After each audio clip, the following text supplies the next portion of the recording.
mais um episódio Antes Feito que Perfeito. Hoje o jogo virou, quem sempre entrevista vai ser entrevistada. E como é fim de ano, achei justo fazer uma retrospectiva de tudo que rolou no podcast, mas agora com a visão dela, a nutricionista que mexe com intestino, autismo, GLP-1, imunidade, emoção, alma, espírito e às vezes até com a paciência do paciente. Então puxe a cadeira, pega sua água, respira fundo, porque se não for leve, ninguém aprende. Melissa, seja muito bem-vindo ao seu próprio podcast. Obrigada. Bom, vamos fazer uma retrospectiva de tudo que rolou até aqui e eu quero começar com algumas perguntas. Bom, se seu ano como Nutri tivesse um sabor, qual seria e por quê? Algo mais doce, apimentado ou levemente ácido, igual paciente teimoso? Um mix de tudo, né, Isa? Primeiro, obrigada, né, por estar desse outro lado aí. Te confesso que é mais difícil estar do lado de cá do que daí, né? Eu acho que o podcast é um foco de bate-papo, da gente levar informação, mas te confesso que não está sendo fácil estar do lado de cá, porque a gente às vezes fica, meu Deus, e aí, né? Mas o meu ano, eu acho que foi um ano, posso dizer, agridoce. Doce porque a gente consegue tirar muito paciente de sintomas, melhorar a qualidade de vida, entregar saúde para eles, fazer com que eles tenham autoconhecimento do próprio organismo. E às vezes um pouco mais ácido porque nem todo mundo está pronto. Sim. A gente às vezes não consegue acessar e tá tudo bem, mas às vezes a gente tem uma ânsia em conseguir melhorar a qualidade de vida. Quando o paciente está na minha frente, às vezes, né, do outro lado da minha mesa, eu quero sanar a dor dele, a dor do estômago, a dor do intestino, a dor da alma, a dor do organismo como um todo que está gritando. Eu já passei por consulta com você e eu sei que não é só nutrição, você entra até na questão do psicológico para poder trabalhar com vários fatores. Então eu vejo sua consulta como algo às vezes multifatorial, porque a gente vai, pelo menos eu fui com o intuito de melhorar a alimentação, emagrecimento, e eu saí de lá com a mente aberta. Então eu creio que eu seja um paciente teimoso, um pouco ácido, então eu faço parte desse agridoce um pouquinho seu, mas sempre foi muito leve suas consultas, você sempre quer realmente explicar muito e não é daquele tipo que obriga você, quero isso, quero aquilo. Não, você quer sempre caminhar junto. Isso é muito legal. Obrigada. Bom, vamos lá. De todos os temas que passaram por aqui, qual foi aquele que fez você pensar, eu preciso estudar mais isso para melhorar como nutricionista? Eu acho que tudo que envolve muito, né, a questão da mente, né, ainda é um lugar que a gente não conhece muita coisa, né? Como a gente trabalha, o que me levou para a nutrição foi a parte de doenças autoimunes, mas os gatilhos são emocionais, né? Às vezes, geneticamente, o paciente pode até não ser predisposto com o gene, porém pela epigenética, pela forma como ele vive, ele pode sim, através de uma emoção, de uma perda, de uma tristeza, ele dá um gatilho para uma doença que na família geneticamente ninguém tem, né? Então eu acho que assim, sempre a gente vai estar sabendo pouco sobre tudo em relação à questão da mente e o intestino também, né? Porque essa abordagem da microbiota, essa abordagem do intestino é uma coisa que está muito novo. E cada dia se descobre uma coisa nova. Então, os estudos têm avançados, ainda bem, mas eu acho que essa conexão entre intestino-cérebro, e eu acho que o mês do setembro amarelo é um mês de setembro que mexe muito, porque é o mês que se trata a depressão, o suicídio, né? O suicídio é o fim, mas tudo começa às vezes diante de uma depressão. E a gente sabe que tudo está relacionado com o intestino, que está nessa comunicação, né? Então eu acho que sempre o que me faz estudar mais é tentar aprender um pouquinho de cada coisa, mais um pouquinho dessa conexão, dessa busca, para a gente poder realmente conseguir fazer a leitura daquele paciente que está ali na frente, para poder conseguir acessar e às vezes conseguir uma virada de chave, porque não é fácil. Isso que eu ia te perguntar, como que é o dia a dia no consultório para ter essa virada de chave? Você tem que entrar não só na alimentação, mas normalmente no psicológico também. E como as pessoas reagem? É frustrante? Elas se sentem bem? Tem choro? Tem risada? Como que é? Tem de tudo um pouco, né? Tudo vai da abertura realmente do paciente. Se ele está pronto, como eu disse no início, se ele está pronto para essa virada de chave. Mas eu acredito, eu sempre explico muito, né? Em relação, assim, a gente é uma tríade, corpo, mente e espírito. Né? Então, essa tríade corpo, mente e espírito é o que vai fazer realmente a pessoa ter autoconhecimento. Né? Porque às vezes a pessoa chega lá realmente para perder peso. E ela nem desconfia que aquela questão do peso dela tem deficiências nutricionais que o corpo dela não está funcionando. Ou um gatilho emocional que faz ela ter uma compulsão. Ou uma anorexia. Né? Então, assim, eu trato também, não só... É mais difícil você fazer um paciente ganhar peso e voltar a comer do que emagrecer um paciente. Né? Então, tratar esse corpo, mente e espírito, e eu falo de espírito nessa conexão com algo maior, de autoconhecimento, aquilo que alimenta a alma, é essencial para realmente fazer essa virada de chave. Porque se alguma dessa tríade não está boa ou não tem esse autoconhecimento da necessidade, a coisa não funciona. Durante vários episódios, quase em todos, você sempre falou sobre essa tríade. Por que ela é tão marcante e tão significante para você? Boa pergunta. Porque eu consegui entender que quando às vezes a gente não está em paz, né? Seja ela com a nossa mente, seja ela com o nosso corpo, seja ela com o nosso espiritual, uma conexão com Deus, no meu caso, que eu acredito, eu venho, né? Nessa função, nessa conexão com Deus através de uma religião, né? Eu gosto, frequento, sou católica, então é uma coisa que alimenta a minha alma. Então eu vejo que a minha virada de chave de buscar a minha saúde, da minha família, de entender como eu fui parar dentro da nutrição, veio só depois que a gente entendeu a importância dessa tríade. Então isso eu carrego no meu consultório. Muito legal, porque a gente sempre ouviu você falando durante o podcast sobre a tríade, mas até então nunca tinha perguntado sobre isso. Então agora veio a oportunidade. Sei que você é uma pessoa bem religiosa e isso realmente, quando você tem uma conexão com algo maior, você começa a ver o mundo de uma forma mais carinhosa e entender alguns fatores. Com certeza. Vamos para mais uma pergunta. E eu queria saber agora de onde surgiu a ideia do podcast. A ideia do podcast é uma coisa engraçada, porque eu já tinha vontade há muito tempo de fazer alguma coisa diferente. Eu vou meio a contra-maré, né? Eu nado meio contra-maré, sempre quero uma coisa diferente, isso é um perfil meu. Não que eu acho que a gente tá tudo, não tem, que tenha problema de copiar algumas coisas ou fazer igual. Mas eu me incomodo às vezes com algumas coisas e, por exemplo, muita coisa gravada em relação a material, né? Eu sou uma que não tem paciência, eu vou passando. Então eu queria levar a informação de uma forma diferente. E eu acredito muito na questão da equipe multi, né? Equipe multidisciplinar. Eu aprendi a lidar com uma equipe multi dentro da minha casa. Sim. Né?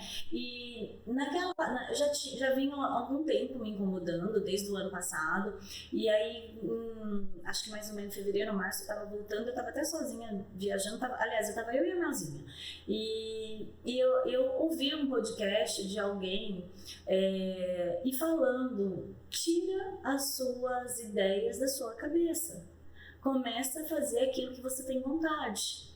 Leva aquilo, as informações que você tem, não mantenha só para você. Então isso ficou gravado em mim. E eu já tinha vontade de fazer isso, mas eu não sabia como. E aí um dia, nessa viagem, às vezes eu tenho o hábito, sabe, de ir parar nos lugares, anotar alguma coisa no bloco de notas do celular, depois eu esqueço, depois eu acho, eu falo, meu Deus, repentinas. As ideias, porque a gente deixa de lado, né? Sim. E às vezes é uma coisa tão importante que às vezes a gente deixa, quando você vê e fala, poxa, por que eu não fiz isso antes? E aí depois eu vendo um podcast, eu falei, não, eu acho que é sobre isso. É uma coisa mais informal, é uma coisa a minha ideia era trazer prática clínica e não só teoria, não só ficar falando sobre teoria. Eu acho que isso daí é o que me motivou a fazer o podcast, de trazer, né, e principalmente mostrar para as pessoas a importância dessa equipe multi. Sim, até porque essa questão da equipe multi, você vivenciou ela na pele, né, com a Melzinha, que ela tem a seletividade. E é como você falou, isso aconteceu dentro da sua própria casa. Então, é legal a forma como você passa esse conhecimento de forma humanizando a sua marca, não só, tipo, nos posts e tudo mais, porque você estando aqui, até em questão de marketing, você está mostrando e falando, olha, eu tenho poder sobre o que eu estou falando, eu sei, estou aqui para te ensinar, não quero guardar para mim, você não precisa, teoricamente, só em consulta. Sim. Eu estou aqui porque eu quero atingir um número maior de pessoas. Então, isso é muito legal da sua parte e não vejo nada como cópia, porque todo mundo hoje em dia tem o seu lado de criar conteúdo de cada um da sua forma. Então tá muito legal. Adoro seu podcast. Obrigada. E vamos agora para o tema de autismo. Como que foi para Melissa, mãe e profissional da saúde, lidar com o diagnóstico de autismo da Melzinha? Como que ele foi descoberto? O que significou para você? Foi muito forte, porque eu falo que ninguém conhece o autismo até viver ele, né? Então o que a gente conhece de autismo? Aquilo que você vê em filme. O autista severo, nível 2, 3 de esporte, que não fala, que tem flap, né? Ou que tem algum comportamento realmente fora, né? Do contexto normal, vamos assim dizer. E, na verdade, o autismo não é isso, né? Então, quando eu tive o diagnóstico, foi um baque no sentido que eu falei, e agora? O que é isso? Uma criança que andou, uma criança que balbuciava algumas palavras e a gente ainda pôs muita culpa na pandemia da criança que estava com atraso na fala, né? Então, assim, foi muito impactante. Eu lembro que quando eu tive o diagnóstico, eu lembro que eu virei pra médica e perguntei se eu tinha um mês, né? Porque eu estava indo pro cuidar do meu marido na época, que ia fazer uma cirurgia e eu não sabia de nada. Tanto que eu fui descobrir o autismo nos dias que ele ficou internado para fazer a cirurgia, né? Então, foi ali onde eu fui comprando livro, fui estudando, fui sabendo por onde que eu ia começar.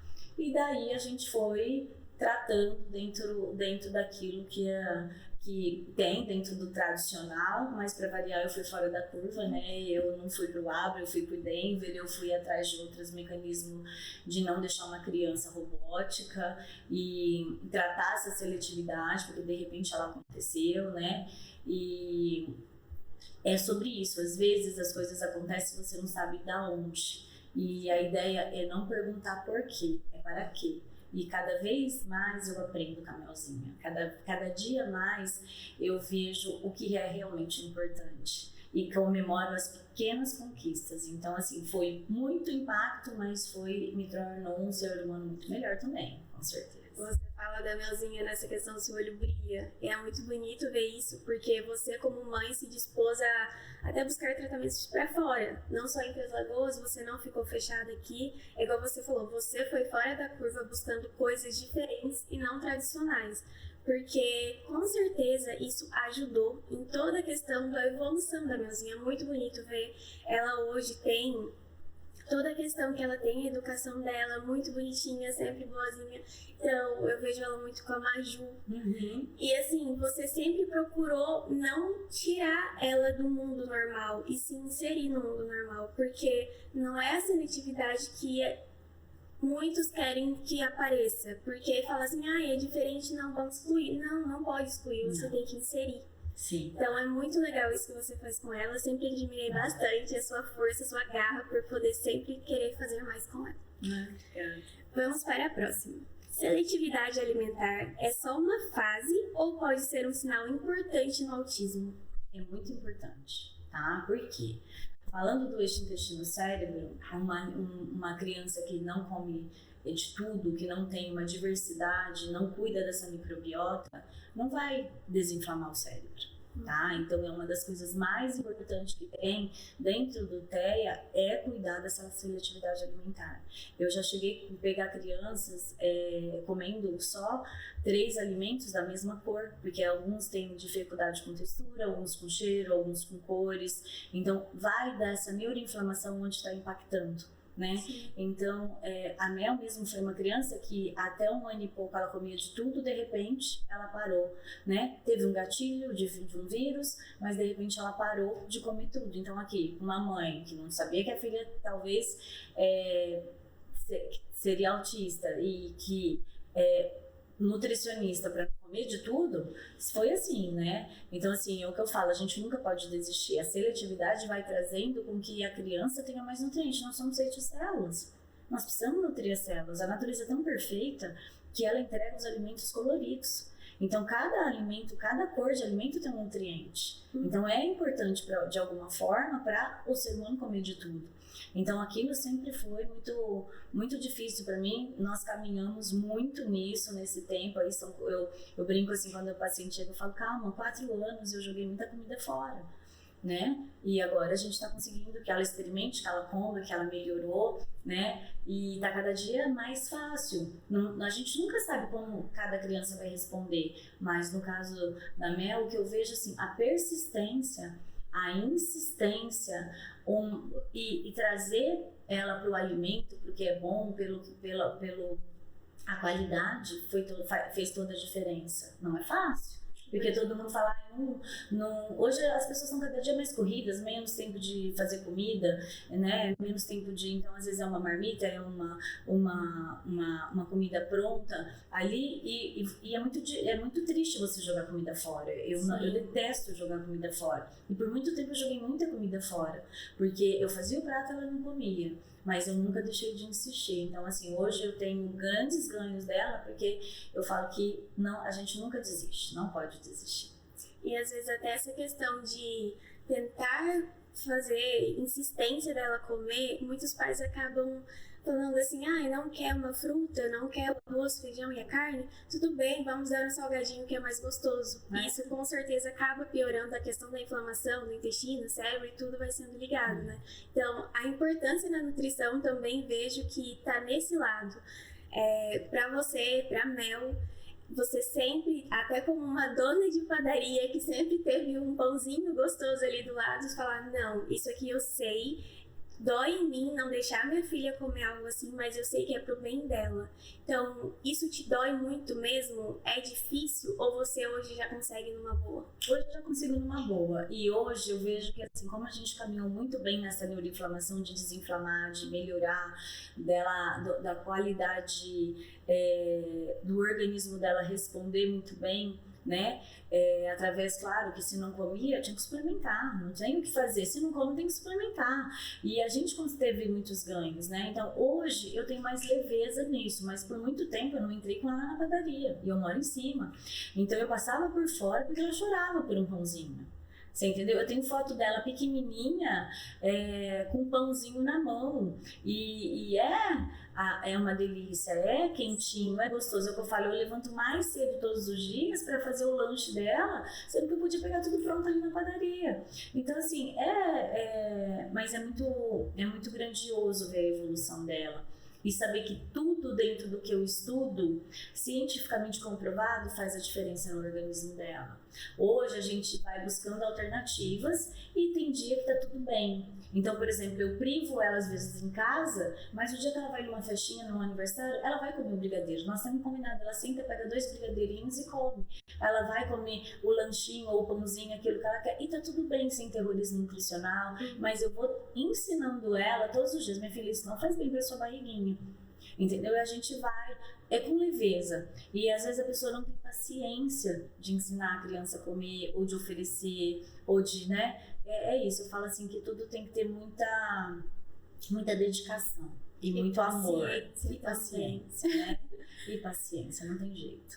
Tá bom. Vamos então para a última pergunta sobre autismo. Porque a maior parte dos autistas tem constipação intestinal e como isso impacta no cérebro da criança? Tudo que tem a ver com o autista tem a ver com neuroinflamação. O autista ele é muito peculiar, ou ele é constipado ou ele é extremamente diarreico, tá? E às vezes ninguém consegue ir, às vezes tenta tratar essa constipação ou essa diarreia através de medicamentos, só que não vão na raiz do problema, que é nutrir esse epitélio intestinal, é nutrir esse intestino, é fazer com que essa microbiota tenha diversidade, né? Então, a questão da constipação é uma coisa comum, mas também é comum a diarreia. E a gente precisa dar atenção geral. E isso vai impactar diretamente na neuroinflamação. Então, uma criança que come, mas não absorve, não digere, não absorve, porque passa direto por uma diarreia, não vai ter nutriente para nutrir um neurônio. Sim. A criança constipada, nosso intestino, ele tem partes específicas para poder fazer absorção nutricional.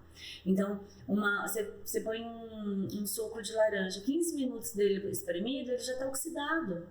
Então, se uma criança está constipada, aquela vitamina C ou aquela outra vitamina que tem uma porção correta de absorção no intestino, ela não vai ser absorvida, porque está ali tudo, aquelas fezes enrijecidas que não vão sair, até o alimento passar, ele já se perdeu. Uhum. Então, vai gerar o quê? Deficiência nutricional cerebral.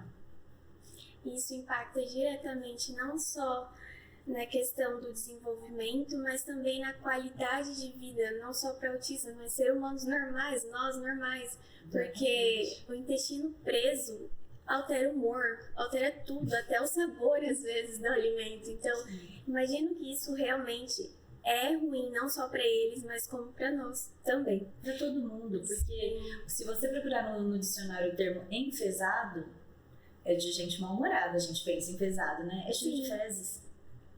Nossa! Entendeu? Então, quer dizer, o humor, a falta desse organismo funcionar fisiologicamente correto vai impactar em tudo.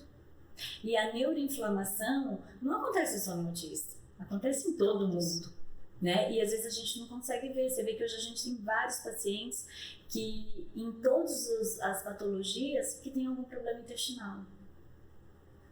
Isso reflete em várias outras coisas. Já continuando no eixo intestino, vamos para uma pergunta mais focada nisso. Você vive dizendo que o intestino grita antes da pessoa perceber. Qual é o grito mais comum que o paciente ignora achando que isso é normal? A forma como o intestino dele funciona. Para ele é normal. O que a gente pode dizer é que o intestino preso, o intestino diarreico, uma dor abdominal, uma cólica intestinal é comum. É muito comum nas pessoas, mas não é normal. Então o corpo está gritando, está mostrando e a pessoa não consegue entender o que está acontecendo ou o que está causando. E aí todo mundo atua no sintoma e não na raiz. Tem, pra mim, creio que seja um mito, mas você como profissional da saúde vai saber falar melhor. A questão do intestino preso, ele vem hereditário ou foi um mito criado e as pessoas usam isso como uma muleta para se apoiar e falar que não é culpa minha, não é meu alimento? É mito, é mito, não tem jeito. O seu intestino, ele vai, o teu corpo em geral, ele vai gritar ou ele vai dar sintomas ou sinais de acordo com o que faz bem para ele ou que faz mal para ele. Né? Então, por exemplo, tem pessoas dentro da própria doença celíaca que todo mundo pensa que é só diarreia. Tem pessoas que têm a doença autoimune, que é a doença celíaca em relação ao glúten e que tem constipação. Então o corpo vai trazer, então às vezes ela tem mais constipação, por quê? Porque não bebe água, porque não come fibra e só come aquilo que é prazeroso, macarrão, pão, você entendeu? Eu sou a pessoa que quando eu falo que eu vou tirar um pão de alguém, é porque realmente é necessário, né? Porque a gente, são 28 anos de pão, então não tem como falar assim, eu morro de rir que às vezes os pacientes encontram meu marido e falam assim, olha, eu fui lá na sua esposa e ela tá tirando o meu pão, mas a gente vai ter soluções para todo mundo conseguir comer melhor na padaria. Mas é isso, às vezes a pessoa não bebe nem água, ela não consegue nutrir as células, sendo que 70% a 80% do nosso corpo é água. E ela tem a doença celíaca, que comumente as pessoas têm diarreia e às vezes ela é constipada. E quando você faz o exame, tá aí. Então, existe algum tipo de exame específico para diagnosticar isso? A doença celíaca, sim. Sim? A doença celíaca, sim. A doença inflamatória intestinal também, porque aí ela tem especificamente ali através de ultrassom, enterografia por ressonância, tomografia, a retocolite ela atua mais no reto, né? E o Crohn ele atua muito mais pode ser as úlceras desde a boca até o ânus. Então, especificamente pode ser em vários lugares todo desse trato digestivo. Já a síndrome do intestino irritável, ela não está no rol das autoimunes, mas ela é também, porque através dos sintomas dela, ela se relaciona muito parecida ali, correlaciona muito com o Crohn também. Eu tenho a síndrome do intestino irritado, é um saco. Mas assim, isso afeta em mim de várias formas, de formas positivas, negativas e maioria das vezes negativas, porque minha alimentação é a questão da rotina corrida e a facilidade me consome, então piora a minha situação. Até a questão da lactose também. Então, assim, às vezes dá aquela vontade louca, eu quero comer um Subway, que seja. O que eu faço? Eu vou lá e tomo um comprimido antes, mesmo sabendo que isso vai piorar não só pela lactose, mas também pela síndrome do intestino irritado. Enquanto eu deveria estar comendo que fosse um pão, um lanche natural, mas não, eu tô ali no Subway porque tá do meu lado. Então, isso reflete, vejo que em várias coisas, principalmente em mim, no humor. Porque dias que eu como muito, isso afeta o meu psicológico de pensar, poxa, pra que eu comi? Cheguei no final do dia com tudo isso, parece que eu tô estufada, cheia, eu fico pensando assim, pra que eu fiz isso? Sendo que eu sei o que eu tenho, mas a rotina, então eu sempre vou usando isso como uma muleta e é ruim. Então eu vejo que um apoio nutricional é importante para você poder entender o que você realmente tem que fazer ou não. É o que eu falo, é busca do autoconhecimento. Sim. E às vezes uma pessoa vai reagir muito a um alimento com lactose e outras não.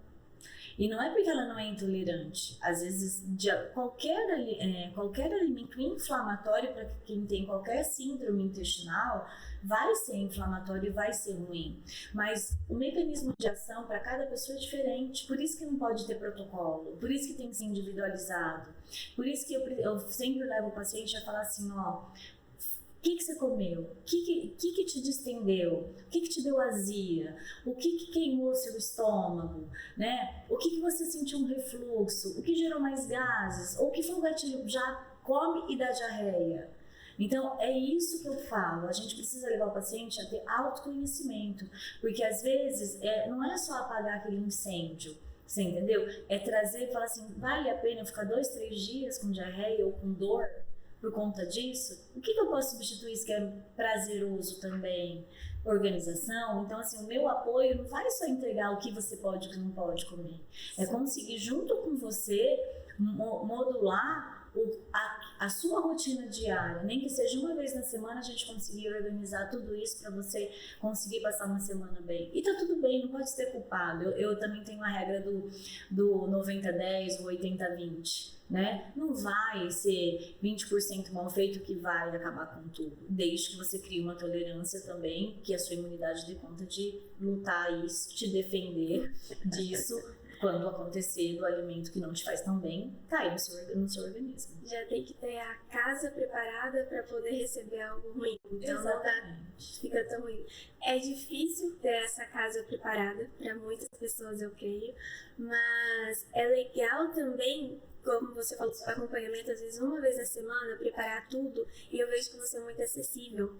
Às vezes está com alguma dúvida, eu sei que é só te mandar uma mensagem, você tem um grupo no WhatsApp onde você também vai nutrindo seus pacientes, não só nutrição alimentar, mas com informações que são importantes para o dia a dia e a facilidade do dia a dia também.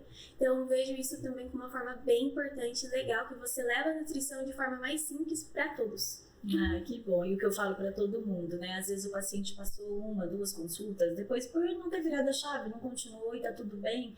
E eu sempre falo pro paciente, não quero que você crie dependência de mim. Eu quero te ensinar a você ter o seu autoconhecimento e você ter qualidade de vida, e você vem fazer bioimpedância aqui 2 vezes no ano, fazer exame, a gente vê o que tá faltando nutricionalmente, suplementar ou mudar alguma rotina.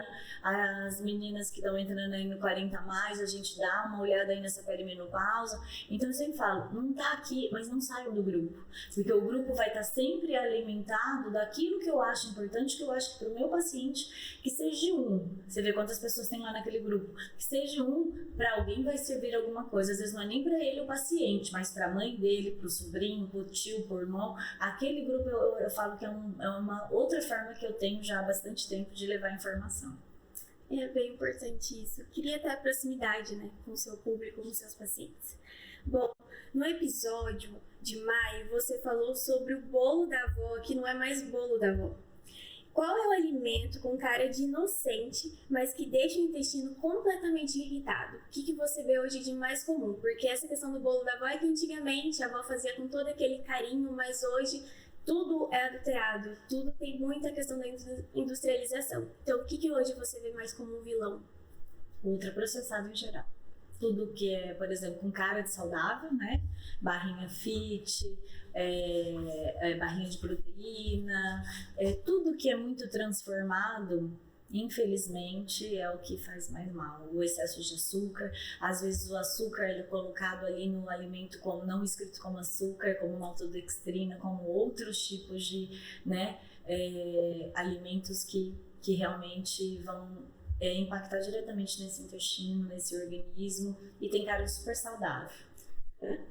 Porque igual você comentou da barrinha cereal, pro mundo fitness é algo que eles substituem às vezes uma alimentação, que seja um lanche da tarde, por uma barrinha. Então acaba sendo uma enganação, porque o que era pra ser bom não é tão bom assim. Você sabe que eu faço às vezes o paciente fazer conta, né? Eu falo, põe aí, quanto você gasta de barrinha? Quanto você gasta de ovo? Tá? Então é muito mais barato você levar um ovo cozido e comer. Você entendeu? Faz aí como que é, o que é real, a regra é clara, o alimento de verdade. Às vezes o paciente fala assim, você não vai mudar a dieta? Eu falo, não, comida de verdade não tem que ser mudada. A gente vai mudar quantidade, estratégia, mudou um período de treino, mudou. Isso daí é o que a gente vai mudar, mas comida de verdade não se muda. Então, quanto mais você comer natural, mais você vai ter saúde. É a regra do descasque mais, desembale menos. Isso daí é o que a gente preza dentro da funcional e que vai trazer o paciente com saúde. É o básico bem feito, né? O simples de dentro de casa. E mais barato, você pode ter certeza. Porque essa área do mundo fitness normalmente tem um certo custo, né? Acho que às vezes só por questão também de falar que é o preço que eles pagam querendo inventar que é natural, mas na verdade não tem nada de natural. Exatamente. Bom, saindo um pouquinho dessa área do intestino inflamado, vamos para um tema que a gente descobriu e muita gente só descobriu também em 2025, que é algo que está sendo bem falado, o lipedema. Então, no lipedema aprendemos que nem tudo que incha é em vão. Qual é a gafe nutricional mais comum por pura desinformação? É a questão de você estar sempre levando o paciente a fazer protocolo. O protocolo disso, protocolo daquilo, o protocolo do lipedema, o protocolo da dor. Não. Quando você trabalha com questões, você tem que... do paciente com patologia, você tem que ver o que ele tem, você tem que atuar individualidade do paciente. Então, às vezes, esse monte de protocolos, esse monte de alimentos é proibido, é permitido, é complicado, você entendeu? Então, acho que o lipedema é uma coisa que já existia há muito tempo, talvez nunca diagnosticado, né? E as pessoas não, agora tá vindo uma coisa que já tinha nome, já tinha estudo científico, já tinha como tratar e que ninguém às vezes sabia direcionar até pro médico certo, né? Pra clínica correta. E eu vejo também que nessa questão do lipedema, muita gente tenta buscar primeiro um tratamento estético em vez de nutricional, achando que o estético ele pode mascarar, mas não adianta continuar com aquela alimentação que vai continuar inflamando o corpo, inchando e tudo mais, porque você vai ter que voltar para uma outra sessão de estética e não vai resolver o problema lá na raiz. Isso é muito comum que você vê dentro da clínica hoje? Muito, muito comum. E é o que você falou, né? Você começa a tratar o corpo, não é de fora para dentro, é de dentro para fora. Então, uma vez que você vai estar organizando, desinflamando, autoconhecendo o corpo de cada um, porque às vezes a pessoa tem um lipedema e tem um Hashimoto, ela tem um lipedema e ela tem um lipedema e é magra. Entendeu? Então, é isso que a gente tem que parar. É ter essa individualidade do organismo, é conhecer o paciente, o que ele tem, o que ele precisa ser tratado. Entendi. Isso é muito importante. Você também falou bastante nesse episódio sobre o trio energético, café e cansaço crônico. Se fosse para trocar esse tombo tóxico, que normalmente a pessoa acorda, toma o quê? Toma café e energético para ficar acordada. Chega à noite, vai descrever, toma remédio para dormir. Pelo que tipo de combo você trocaria? Água. Ninguém bebe água que precisa. Vou tomar água. A água, ninguém bebe água que precisa. A água, inclusive, não é 2 litros por pessoa, é de acordo com o seu peso.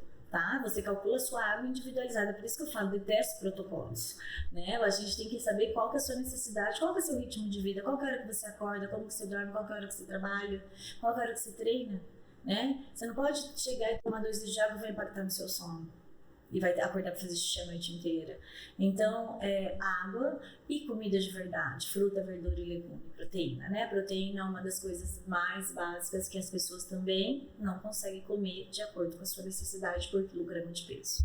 E todo mundo tem aquela ideia, 1.200 calorias por dia e por aí vai, né? Que é o que você falou, o protocolo em si. É o que a internet prega em todo mundo, os 2 litros de água, dormir às vezes 7 horas por dia é o suficiente, mas pro seu organismo pode não ser aquilo, né? Exatamente, cada um tem uma necessidade. E tem gente que se recarrega super bem com 5 horas e meia de sono e tá uau, e tem gente que dorme 8 e tá capengando. Então, quer dizer, a individualidade tem que ser respeitada. A individualidade de uma criança que vai pra escola. Então, tem criança que você pode pôr 10 horas na cama, ela vai acordar às 5h30 da manhã no gás total. E tem criança que você põe 7h30, 8 horas e ela acorda falando, eu posso ficar mais um pouco?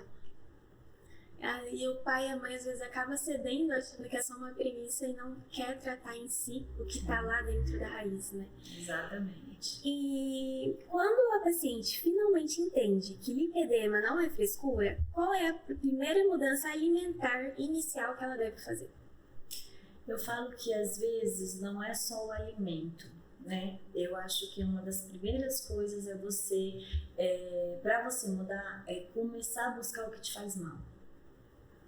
Porque às vezes você, tirando o que te faz mal, você já vai ganhar muita coisa, uma melhora muito grande. Aí a gente vai começar a falar, porque muita gente acha que a nutrição é só para calcular a dieta para ganhar peso ou para perder peso. E na verdade não, você tem que levar a pessoa a entender quais são os mecanismos dela de autossabotagem, que às vezes ela nem imagina que ela está se autossabotando. É levar nesse conhecimento. E o lipedema em si, o corpo está gritando, está inflamado, está acumulando, né, naquele local. E tem gente que tem mais de um local. Então, quer dizer, o que está acontecendo? Só você tirar, às vezes, aquilo que te faz mal, o teu corpo já começa a reagir de uma forma muito melhor. Aí nós temos várias outras coisas. A própria dieta mediterrânea, que é muito bem-vinda, apesar da gente não ter peixe aqui de água profunda, né? Um ômega 3 qualidade. Aí a gente vai para alimentação, para suplementação da forma correta, para o exercício correto, porque às vezes o lipedema, dependendo do local, você não pode ter exercício de impacto. Então, assim, para o tipo de drenagem correta, que as pessoas vão lá, às vezes quer fazer uma drenagem, como que eles falam? Agressiva. Passando um pouco pra sair tudo de uma vez. E aquilo ali vai te causar mais trauma do que benefício, né? Então é isso, eu acho que a primeira coisa é você retirando aquilo que mais te inflama, já vai ser um grande passo. Até a questão da drenagem, você falou que é um tipo de tratamento estético, é importante, mas a água também, né? Sim. Porque se você tomar bastante água, acaba que às vezes você pode até diminuir um custo que você teria com a sessão de drenagem estética, ela é muito importante sim, mas para quem não tem tanta recurso. Você pode tomar, aumentar seu líquido, porque você vai drenar mais fácil, vai sair. E tem aquele, vamos falar assim, um mito também, que as pessoas falam, não vou tomar água, porque se eu tomar muito, eu fico indo muito no banheiro, então eu não estou digerindo essa água, não tá ficando no meu organismo. Mas eles não entendem que tomar tudo de uma vez é em vão, realmente não vai ficar. E se você toma certinho, que seja a cada 1 hora, você vai lá e toma um pouco de ml, você se policia. Hoje em dia tem aquelas garrafinhas que vem marcadas ml para você ir tomando. E isso também é muito importante. Você acha que hoje as pessoas de lipedema estão com essa consciência de que a água realmente é muito importante para o tratamento ou ainda falta informação quanto a isso? Eu acho que falta informação. Falta informação de que a importância dessa água para diminuir edema, falta informação que uma caminhada é essencial para poder fazer esse corpo circular, né, esse sangue circular, diminuir esses edemas. Então, assim, falta muita informação ainda. Bom, agora saindo um pouquinho do lipedema, vamos para o universo infantil, que é onde tudo é diferente e muitas vezes é inflamatório. Você já salvou muita criança do famoso cocô Lalita. Qual é a pergunta que os pais nunca te fazem no consultório, mas que deveriam fazer para prevenir esse tipo de cocô? Às vezes não fazem, e às vezes quando você fala o que está fazendo mal para a criança com esse tipo de cocô, às vezes não voltam mais, né? Porque quando a gente vê a criança, principalmente constipada, está totalmente ligada às vezes à questão da caseína, da proteína do leite, que às vezes fez um exame e não deu, né? Mas o sintoma é claro. É a criança que está constipada, é a criança, eu falo catarrenta, né? A criança catarrenta, e aí o corpo está mostrando, a fisiologia do corpinho está mostrando através das fezes, através do muco, esse excesso, e aí quando você fala assim, olha, a gente tem que trocar esse leite, a gente tem que mudar algumas coisas alimentares da criança, e aí às vezes os pais não, porque é o conforto de dar uma mamazinha, de dar um leitinho, né? Algo que às vezes ligam até o afeto, né? Algo da infância, e eles acham que isso é importante, mas para aquele organismo pode não ser. Para uma maioria, né? Porque eu falo que nós somos os únicos humanos que tomamos leite de outros mamíferos. Ou os únicos humanos, nós somos os únicos humanos. Nós somos os únicos mamíferos que mamamos de outro mamífero. Você não vê a cabra mamar na vaca. Sim. Você entendeu? Então, quer dizer, nós não temos enzima digestiva para poder digerir esse alimento. E as pessoas bebe leite, tem azia, bebe leite, tem diarreia, bebe leite, tem constipação, bebe leite, dá dor de cabeça. Você entendeu? E ainda faz as coisas com mais caseína, né? Faz 3, 4 litros de leite para fazer 1 litro de iogurte, bem potente na proteína ali, inflamatória. E tá tudo bem, né? E porque é um hábito, é comum comer. É uma tradição. E, na verdade, você vê que no reino animal, os animaizinhos desmamam e vão comer vegetais. Que é algo natural também, né? E não está pegando de outro. Exatamente. Você vive dizendo que criança não mastiga, ela só engole. Qual é o efeito imediato nisso no corpo que ninguém imagina? É um mal-estar, né? É um refluxo e a criança não sabe falar, é uma inflamação intestinal por essas proteínas mal digeridas, os alimentos fermentando nesse intestino, gerando gases e desconforto. E isso é muito comum no TEA, porque aí a criança nem percebe, ela sabe que alguma coisa não está bom no organismo dela e às vezes ela chora, ela tá se sentindo mal e ninguém sabe da onde que vem. Então, assim, um alimento mal digerido, um alimento mal mastigado vai ser mal digerido no estômago, que vai putrefar no intestino e vai causar vários sintomas. E aí, o organismo da criança vai dando esses sinais e às vezes a criança nem percebe, né? É uma criança que não cresce, é uma criança que não ganha peso, é uma criança que não consegue dormir por excesso de gases, por refluxo, que tem esse mal-estar a noite inteira. Então, prejudica muito, inclusive até o crescimento. Você comentou que às vezes falando para os pais a verdade, muitos não voltam para o consultório. Você acha que isso está sendo muito comum hoje em dia? Ou as pessoas já estão com a cabeça um pouco aberta para ouvir que tudo começa, a bem dizer, pelo intestino? Eu acho que está muito fechado aí. Até porque não é todo mundo que tem esse conhecimento do intestino, de uma microbiota intestinal e de que tudo a gente... Bom, muita gente sabe que somos feitos de células, mas não sabe a importância de nutri-las. Então, e o que falta hoje? Essa informação, porque entre, às vezes, um pediatra e o peso do médico tem mais informação. E tá tudo bem, a gente precisa, por isso que eu bato tanto na importância de trabalhar na equipe multi, mas assim, o mais importante é você entender que não tá tudo bem com o teu filho, então você tem que buscar a causa e não só tratar o sintoma. Tá com refluxo, não é dar um medicamento, tá com dor, tá com constipação, não é dar uma fibra que é muito usada pelas crianças, mas é você falar, não, o que tá causando isso?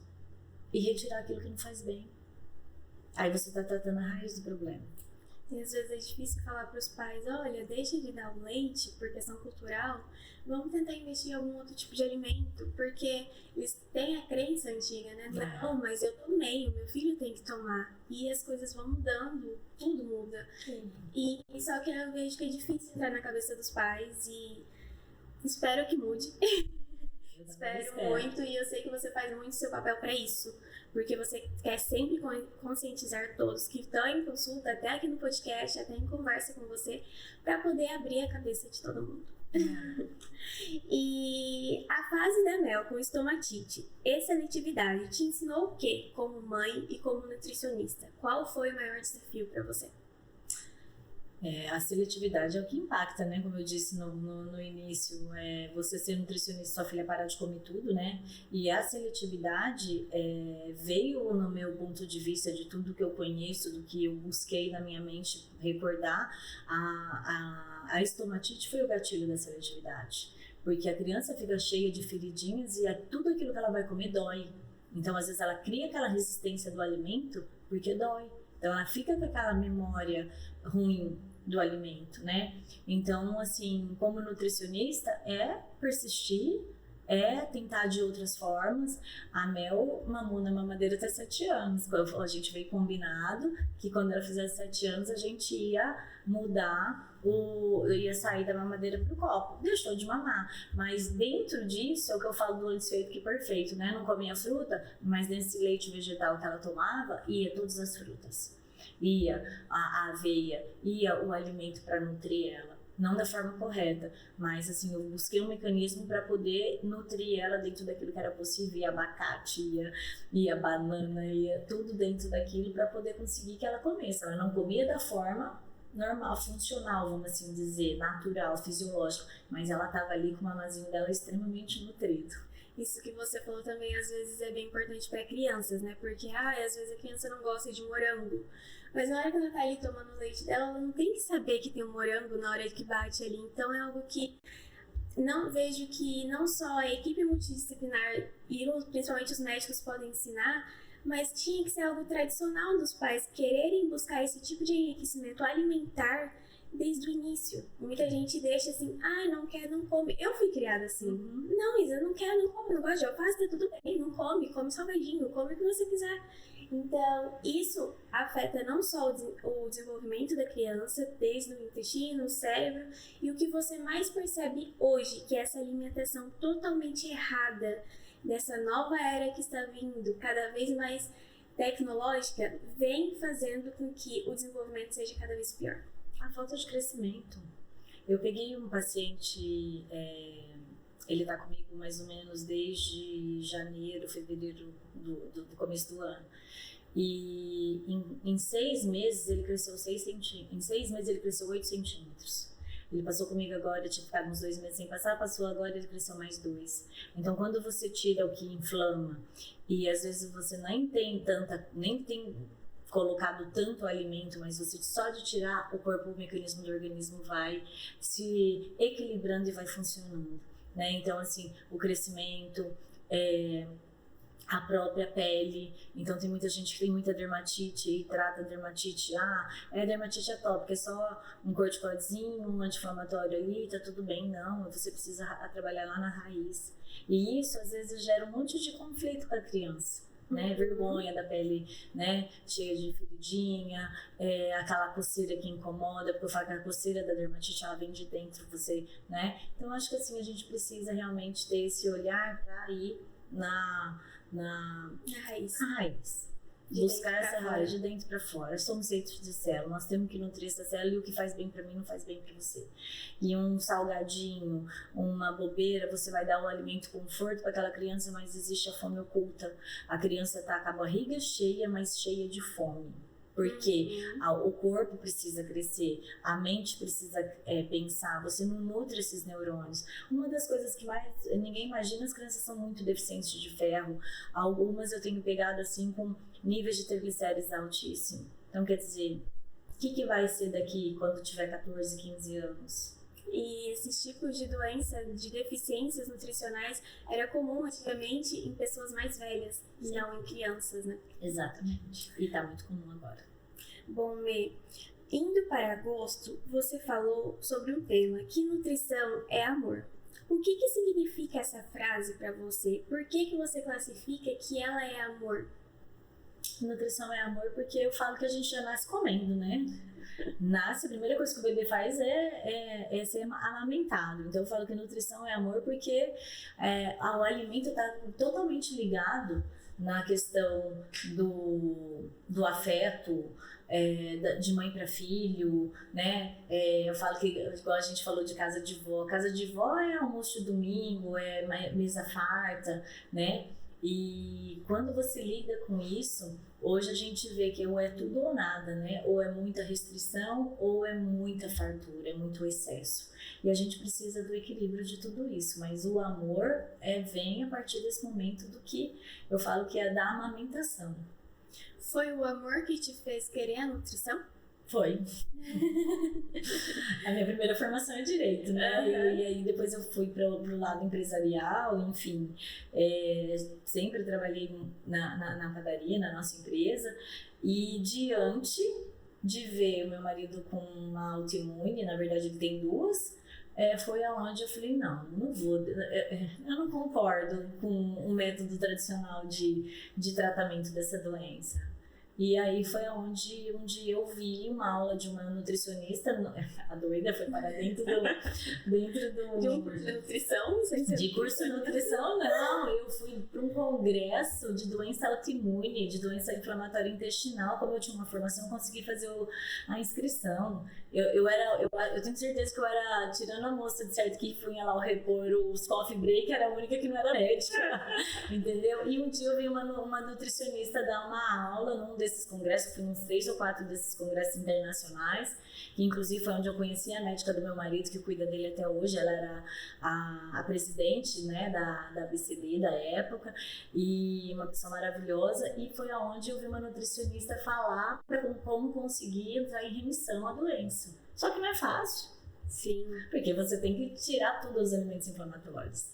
Então foi onde que eu fui, como eu tinha uma formação já, eu fui fazendo a faculdade, fazendo os cursos, fazendo pós-graduação, tudo concomitante, porque eu não podia concluir a pós se não tivesse a formação em nutrição, né? Aí estudava na faculdade tudo aquilo que eu não acreditava, mas eu estava buscando ali, traçando ali aquilo que hoje eu trabalho. E esse é o seu diferencial, não acreditar no básico e no tradicional. Vamos agora para um mês que é bem importante, Setembro Amarelo. A gente sai do mundo infantil para um mundo adulto, que normalmente hoje é um caos. E qual é o sinal alimentar que você olha e pensa, isso aqui não é falta de nutriente, é falta de paz? É complicado, né? O mundo adulto hoje, o mundo que a gente vive, eu falo que às vezes a gente nem percebe que o tempo parece que tá diferente, que você não tem mesmo 24 horas no dia, né? E a falta de paz vem dessa parte de emocional. Então, é o nutrir, né, o cérebro. Juntos também com a espiritualidade, né? Exatamente. É muito importante. É tudo. Caímos na tríade novamente. Por que os jovens têm tanto medo da comida e tanta intimidade com a culpa? Acho que por conta do TikTok da vida. Querer buscar o corpo perfeito que não existe, até porque você tem o seu biotipo, né? Então, eu acho que uma das principais coisas é a falta de autoaceitação. Eu vejo que muita gente, até por questão de autoaceitação, tenta muitas vezes ir para a questão de plásticas, porque ali você consegue se moldar de uma certa forma, mas é por um tempo. Depois você pode engordar tudo de novo, não vai resolver nada, e vem novamente uma frustração, e dessa vez mais pesada. Porque exatamente. Não é só a culpa de, eu tô gorda. Não, eu fiz uma cirurgia pra eu ficar bonita e depois eu engordei, então eu rasguei dinheiro, então vem várias culpas de uma vez. E isso muitas vezes gera ansiedade, uma certa depressão. Culpa. E as pessoas descontam em comida. Sim, porque eu falo que as pessoas têm válvulas de escapes. Sim. Ou é a comida, ou é a bebida, ou é a droga, ou é o sexo. Então, ou é hoje o mundo digital, que fica ali 3, 4 horas até esquece de comer para poder fazer. Então, essas válvulas de escape. Então, falta o equilíbrio. Quando falta equilíbrio, o corpo inteiro vai bagunçar, né? Então eu falo assim, dentro da tríade eu ainda tenho os 6 pilares, né? Que é uma que eu falo, que a gente só vai ter qualidade de vida e saúde a hora que a gente equilibrar esses 6 pilares. E quais são? Sono é o principal. Sim. Água, alimento, exercício físico, emocional e intestino. Um desequilibrado desequilibra todos os outros. Ah, Miris, o que tem a ver o sono com o emocional? Tudo. Se você não dorme direito, você não recarrega o seu corpo é sua máquina. Você vai ter que ter consumo maior de cafeína, de energético, tudo isso que a gente já falou. Você vai ficar mais ansioso, mais irritado, porque você não nutriu o teu corpo. Você está sempre buscando mais energia através, né? Do alimento errado que gera isso. E aí você tá mais ansioso, às vezes você tá ansioso e ao mesmo tempo fadigado, sem energia para ir para uma academia, que na academia você vai produzir hormônio do bem-estar, você vai produzir endorfina, você vai sair dali leve, às vezes com o corpo mais cansado sim, mas com a mente mais em paz. Então eu falo assim, se você não treina, você não dorme direito, o teu corpo não relaxa, porque você não tem hormônio do bem-estar. Então assim, você vai indo, se você não bebe água, o teu corpo não funciona, seu intestino não funciona, seu intestino não funcionando, você vai ter mau humor, você vai trabalhar nessas emoções. Então se você tá constipado, você tá desconfortável, você não vai querer ir na academia. Sim. Né? Então, aí você não vai na academia, você fala, eu já não treinei hoje mesmo, eu vou comer do jeito que já tá errado. Eu mereço. Exatamente. Aí você não dorme direito, porque você comeu tarde, comeu errado, e aí você, ao invés de fazer o benefício do sono, né, de fazer, organizar o seu epitélio, fazer a limpeza do seu cérebro, fazer com que o teu corpo se reestruture, ele vai digerir a noite inteira. Por isso tem gente que fala assim, eu durmo mal, acordo, parece que passou um trator. Lógico, às vezes comeu tarde, ficou ali trabalhando o organismo a noite toda. Então é todo essa bagunça que vai virando, e aí ninguém tem saúde. Então um vai derrubando todos os outros. É como se fosse um trenzinho, né? Vai um atrás do outro. Exatamente. Ainda nesse mundo do adulto, vamos para o Outubro Rosa, um tema bem importante que hoje em dia é um mês bem conhecido, principalmente para as mulheres, né? E eu queria saber qual que é o hábito moderno mais inflamatório do corpo da mulher e que ela nem percebe. Estresse. As pessoas, elas se estressam muito, elas dormem pouco, o estresse aumenta, né, através dessa curva do cortisol por falta de sono, por falta de alimento correto, né, dessa produção do cortisol excessivo,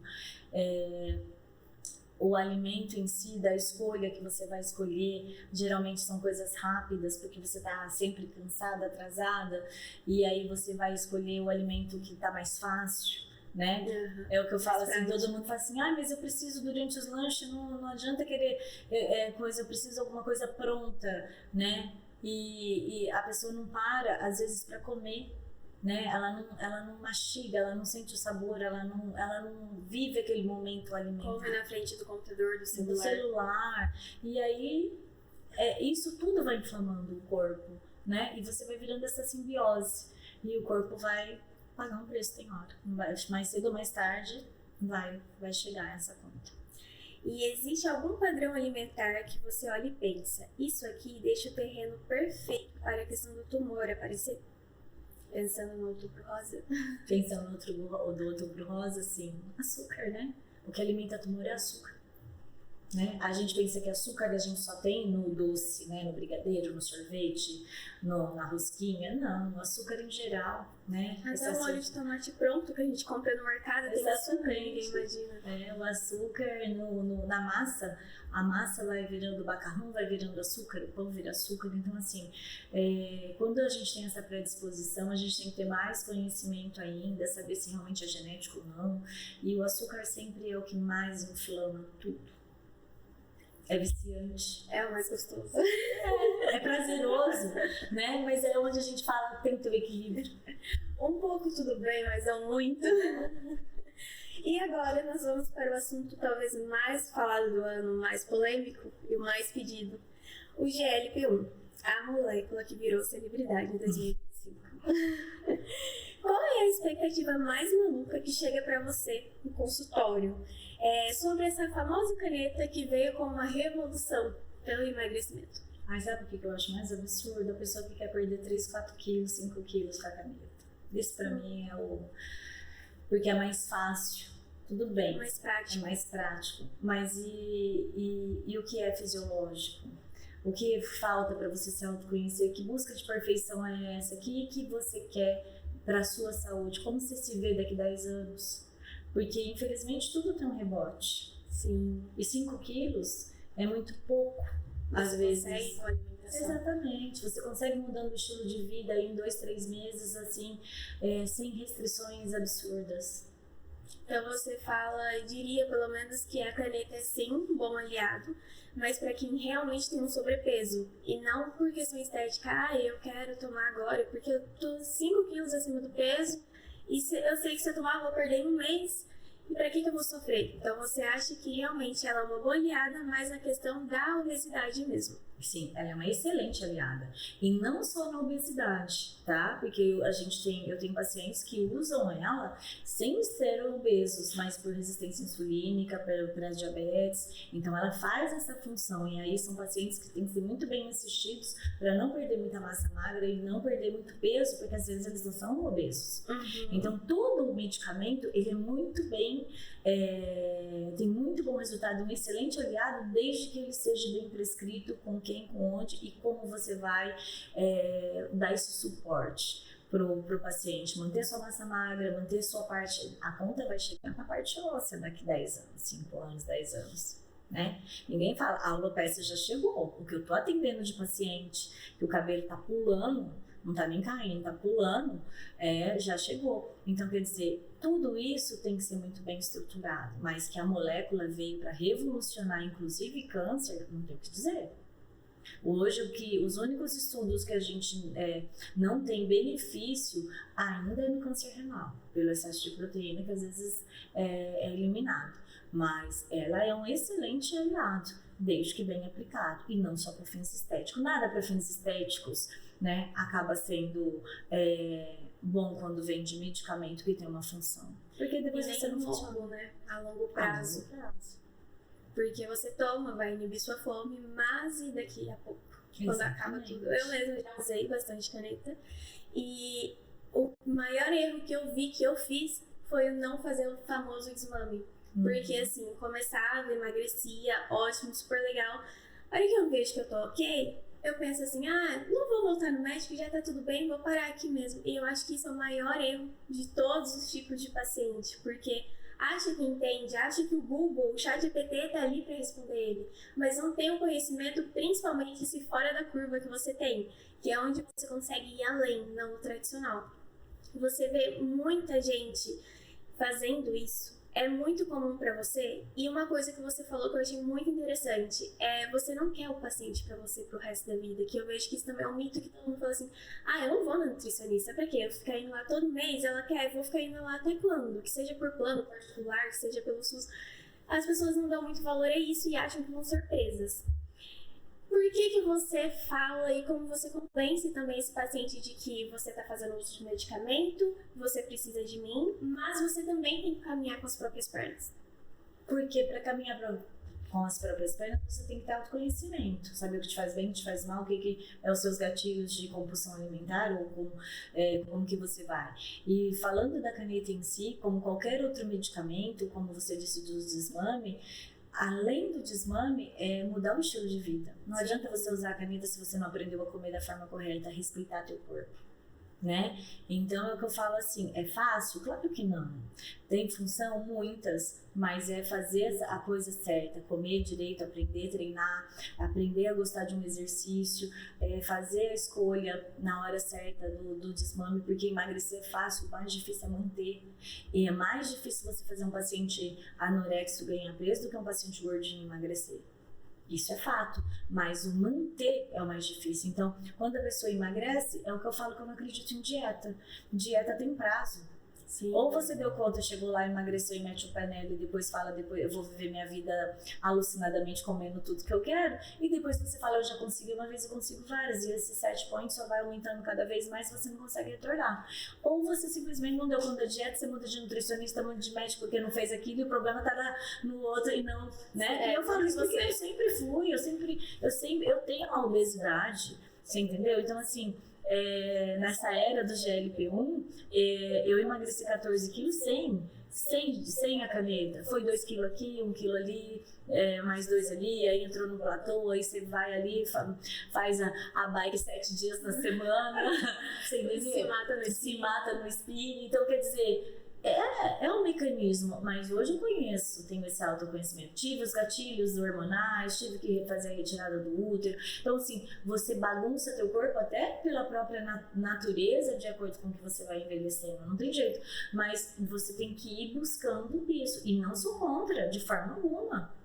Entendeu? Por quê? Porque tem mecanismo correto para a hora certa. Como eu te disse, tem gente magra usando justamente para tratar fígado, para tratar esteatose, e é um excelente aliado, mas é essa forma como tá aí do estético que é o problema.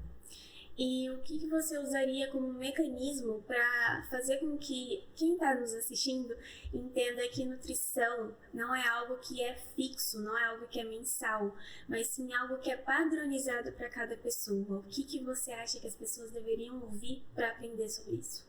A individualidade, né? A pessoa tem que ir aprender, voltando à questão de não pensar que tudo é protocolo. Olhar essa pessoa, esse indivíduo como um ser único, né? Tem pessoas que às vezes vão ter que ir. Eu tenho paciente que vai de 15 em 15 dias no meu consultório. Paga consulta todo mês, porque minha consulta tem uma consulta e um retorno. E tem pacientes que vai a cada 2 meses.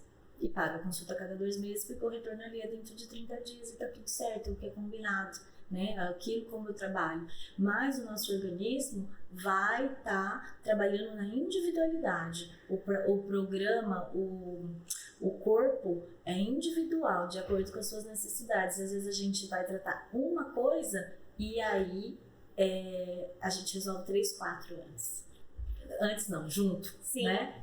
Porque, como você falou, a equipe multidisciplinar faz isso também, né? Não só você sozinha, mas quando você tá com uma rede de apoio, tudo flui mais fácil, mais rápido, de forma melhor. Então o resultado vem mais fácil e, lógico, de uma forma bem melhor. E pra gente encerrar, o que você vê da Melissa do início do ano pra Melissa de agora? Como foi a sua evolução no ano?